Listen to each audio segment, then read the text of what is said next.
এক 16 বছর বয়সী ছেলে তার মাকে জিজ্ঞেস করলো, মা, আমার 18তম জন্মদিনে তুমি আমাকে কি উপহার দেবে? তার মা এক মিষ্টি হাসি দিয়ে উত্তর দিলেন, যখন তোমার 18তম জন্মদিন আসবে তখন আলমারিতে একবার দেখে নিও, ওখানেই তোমার উপহারটা পাবে। কয়েক মাস পরেই ছেলেটি হঠাৎ গুরুতর অসুস্থ হয়ে পড়লো। পরীক্ষার পর ডাক্তার তার বাবা মাকে জানালেন ওর হৃদয়ে একটি ছিদ্র আছে, ও আর 2 মাসের বেশি বাঁচবে না।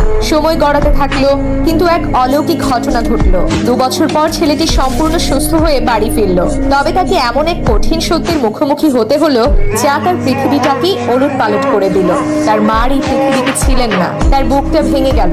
ঠিক তখনই মায়ের বলা কথাটা তার মনে পড়লো, আলমারিতেই তোমার উপহার থাকবে। সে দ্রুত পায়ে ছুটে গিয়ে আলমারিটা খুললো।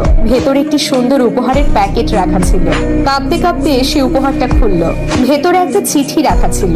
চিঠিতে লেখা ছিল, আমার কলিজার টুকরা, যদি তুমি এই চিঠিটা এখন পড়ছো তবে এর মানে হলো তুমি পুরোপুরি সুস্থ আছো। আমার মনে আছে যখন ডাক্তার বলেছিলেন তোমার হৃদয়ে ছিদ্র আছে, সেদিন আমার পৃথিবীটাই শূন্য হয়ে গিয়েছিল। আমি সেদিন অনেক কেঁদেছিলাম, অনেক বেশি। তারপরে আমি একটা সিদ্ধান্ত নিলাম, আমি তোমাকে আমার হৃদয়টা দেব।